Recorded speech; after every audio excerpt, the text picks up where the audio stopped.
Hey guys, I'm Cap, your host, and this is the D&D Q&A. We're going to be talking about Dungeons & Doritos, Nerdy Show's epic tabletop role-playing podcast. This is our first ever call-in event. We're going behind the scenes and in character and in depth into our long-running show, which this year celebrates its 5-year anniversary.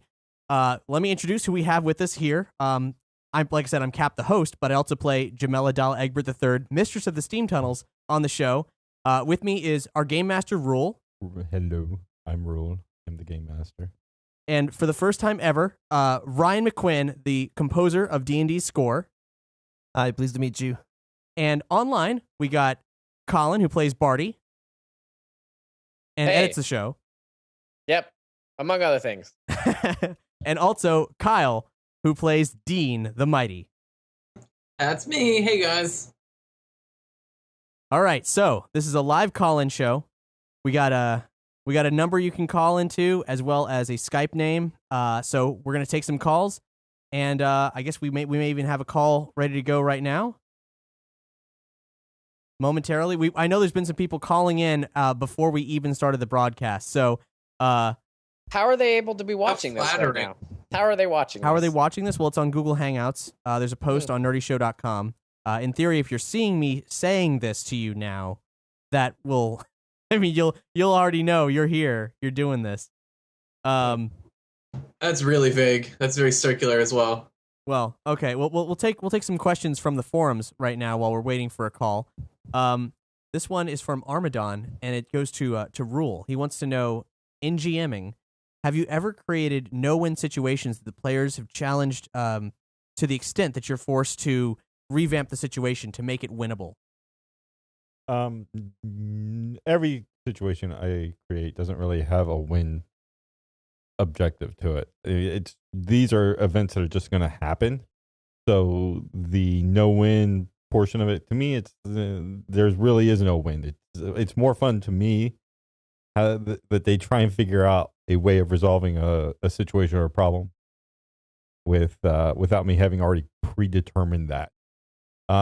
That being said, there's been the occasional role or something that I've looked at, like that I've made, that I just look at that and there's just no way I could accurately represent that result on air. I mean, there's just no way that could happen in that particular way. And in that, I might change the situation to kind of fit something a little bit better. But that's all based on die rolls. It's not going to be because they've backed themselves or painted themselves into a corner and they can't get themselves out. So I'm going to reach down and pluck them out of that situation, put them somewhere else. Right. So when we were on the Isle of Mages and fighting the golems, who very nearly killed most of us. Yes. Was that an unwinnable situation that we were meant to, run away from? Or No. There's never. I mean, you should have run away, but I didn't design it in such a way that you have to die here or run away. I don't believe in that.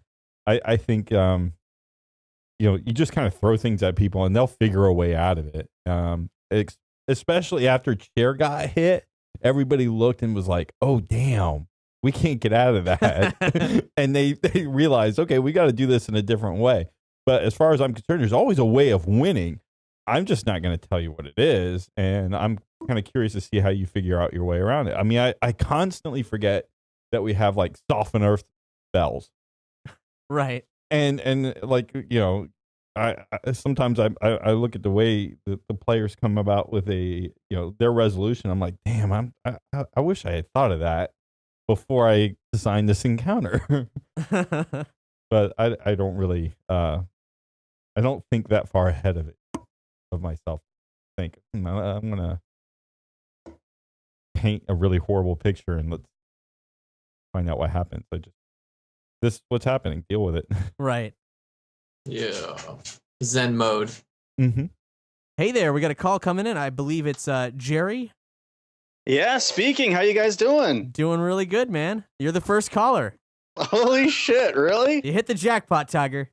Oh my gosh. So, all right. I got a question for Ruel. Okay. Actually, sweet. a couple of questions. Ruel, are you over there? Yeah, man, hit me. All right. So, I know they had messed up your D&D sessions on a few occasions. Now, the first one, I guess, is two questions here. Okay. The first question was back in the Labrador, the issue when they first went over. They were facing that evil godlike demon lizard. And they had definitely gone in no direction you had thought possible. What was your original plan to defeating that monster? Like, that's we know easy. there was the cave that they never visited. Mhm. VMAC got close, but he turned back. And I have a feeling there was something going on in that cave that they might have visited, if they might have seen if they had gone that way. There was. I can't remember what that was. Essentially, I don't have a plan. Like I don't plot out what the players should do or what they shouldn't do. The way I design adventures and some of our adventure books and stuff like that we do the same thing. These are events that are happening regardless of who's involved and who's actually there. And so the only thing I'm planning is what are the bad guys doing? What are the other people around the story doing? And then the player characters are just there to fight that or to go against that, work against that, and mess that up. So I don't have you have to do it this way in order to win sort of thing. It's just all of these events are taking place. You guys are in the middle of it. What do you do? How do you screw with that? And it's a lot more fun. I mean, when they raped those gnolls. Not literally, figuratively. No, yeah, figuratively. When they just beat the tar out of them, I was just giddy. So I didn't feel like we had lost out any opportunity when they didn't go into a cave, when they don't do this, when they don't do that. I'm just thoroughly entertained by what they did do.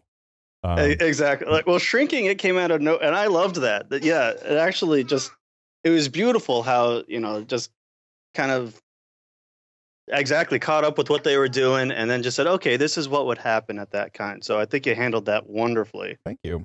I just wondered if because I know that was in no direction that they had possibly planned on. So yeah, I've played a lot of games where the Game Master pretty much had us on rails. This had to happen in order for this to happen, and I hated that. And yes. I think it's every player is a part of the game, including me. It's not my game. It's not my story. I came into this in the middle of the show. It's not my show. None of this is mine. I have no ownership of this whatsoever.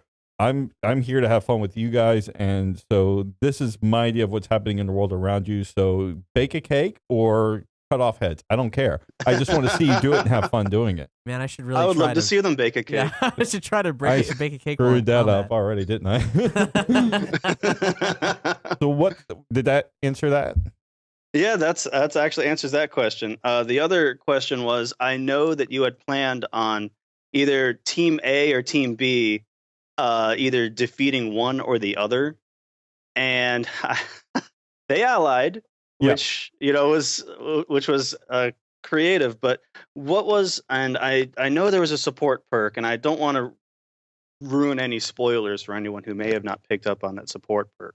But we know it clearly went in one direction. It definitely went, that support perk went, and it was completely different. I was wondering, what were the situations of if Team A had totally obliterated Team B, what was going to happen, or vice versa. If Team B had obliterated Team A, there would be tears. I would miss Jamala. but there but if what was the circumstances that one team taking over the other, what was going on there? What was the plan behind that guy? Well, this is going to be thoroughly disappointing. Hold on, Ruel. Before you answer that, we got to sort out a little technical issue.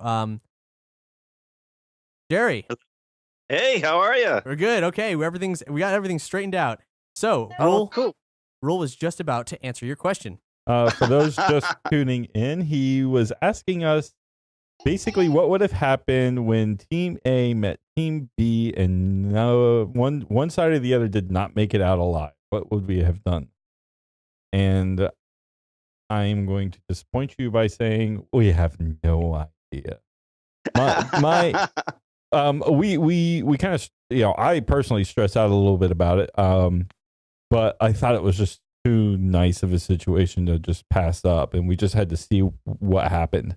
and then we would Mhm. just worry about it there, just kind of let things go organically. But I expected at least 3 people to die, and I was really surprised that only one survived.